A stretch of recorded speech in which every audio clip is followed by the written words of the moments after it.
दोस्तों पाकिस्तान आज वो कुत्ता हो चुका है अमेरिका का, जो न घर का रहा ना घाट का रहा। अभी से आपने कुछ दिन पहले, एक महीना पहले सुना होगा कि ईरान ने घुसा और एयर स्ट्राइक की, यानी मिसाइलों से हमला किया। लेकिन इस बार ईरान ने फिर हमला किया, बट ना ही एयर स्ट्राइक है, ना कोई ड्रोन हमला है, ना कोई तोप हमला है। अब आप सोचिएगा कि भाई हमला कैसे किया।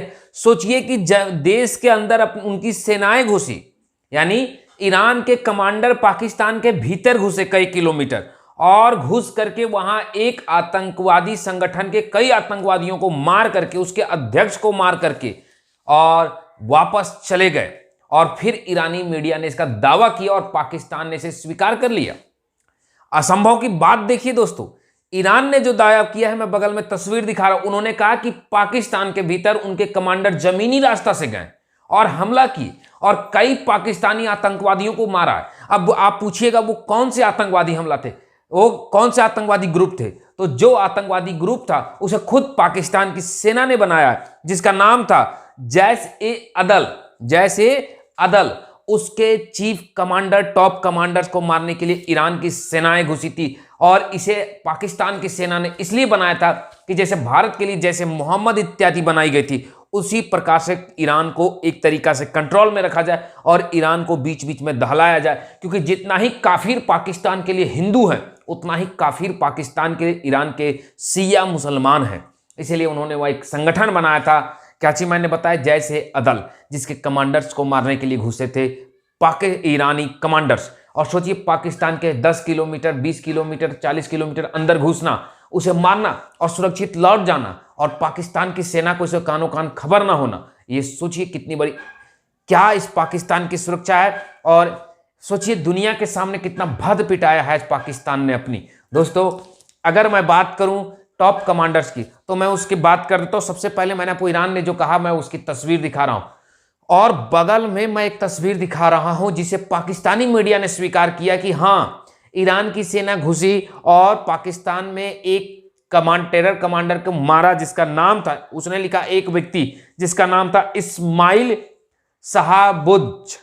शाहबख्श। इस्माइल शाहबख्श नाम की उच्चारण थोड़ी सी दाएं बाएं हो सकती है, इसीलिए समझिएगा।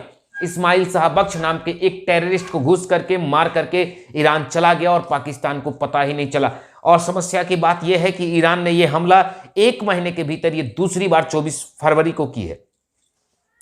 अब आप देखने की यह बात है कि पाकिस्तान रिटेलिएट में क्या करता है। क्या पाकिस्तान पिछली बार के जैसा फिर से इसमें कुछ एक्शन लेता है? और इस बार संभव अगर उसने कोई रिटेलिएट की तो ईरान इस बार बहुत ही भयानक प्रत्युत्तर देगा। हो सकते है तो पाकिस्तान के ऊपर डायरेक्टली युद्ध के खतरे न मंडराने। पाकिस्तान आर्थिक रूप से तबाह है, ये ईरान भी जानता है, और इसीलिए ईरान अपने मौके लगा रहा है। देखिए, जितना ही भारत के मंदिर असुरक्षित हैं पाकिस्तान से, उतना ही ईरान के मस्जिद भी असुरक्षित हैं पाकिस्तान से। अगर हिंदुस्तान के मंदिरों में गोलीबाजी और बमबाजी का डर होता है, तो ईरान के बड़े बड़े मस्जिदों में भी इसका डर होता है पाकिस्तान के आतंकवादियों द्वारा।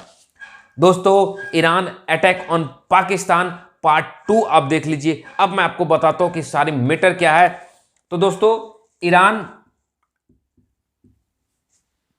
ईरान के कमांडर्स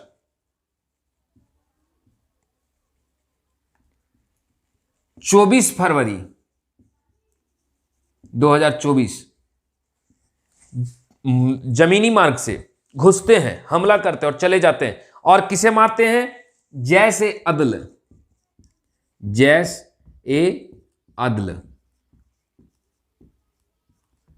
जैश-ए-अदल नामक एक टेरर ग्रुप को मार करके चला गया। और जमीनी मार्ग से, इसमें सवाल यह होता है कि पाक आर्मी को पता नहीं चला। उसके बाद Pakistani air defence, Pakistani defence force, और सोचिए जब ईरान घुस करके मार करके चला गया और सर्जिकल स्ट्राइक की भाई,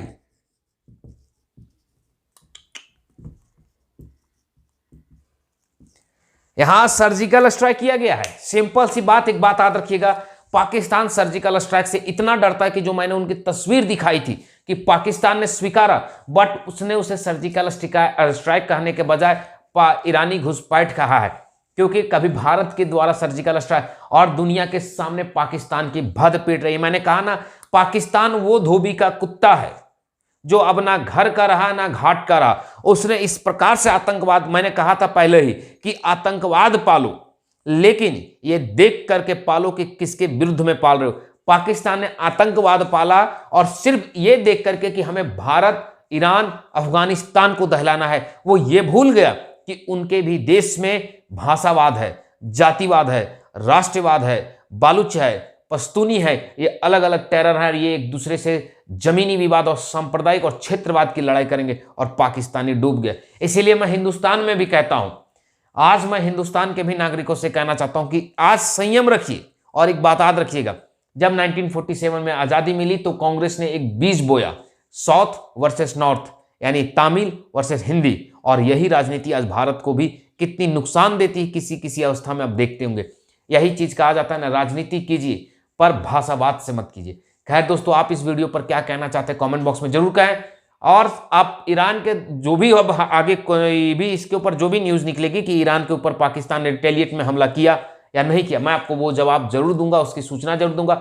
तब तक के लिए आपने चैनल को सब्सक्राइब नहीं किया है तो चैनल को सब्सक्राइब कीजिए और ज्यादा से ज्यादा वीडियो को शेयर कीजिए। तो धन्यवाद दोस्तों, चलिए फिर मिलते हैं एक नई वीडियो के साथ। धन्यवाद, जय हिंद, जय भारत। चैनल पर पहली बार है, लाइक, सब्सक्राइब एंड शेयर। जय हिंद दोस्तों।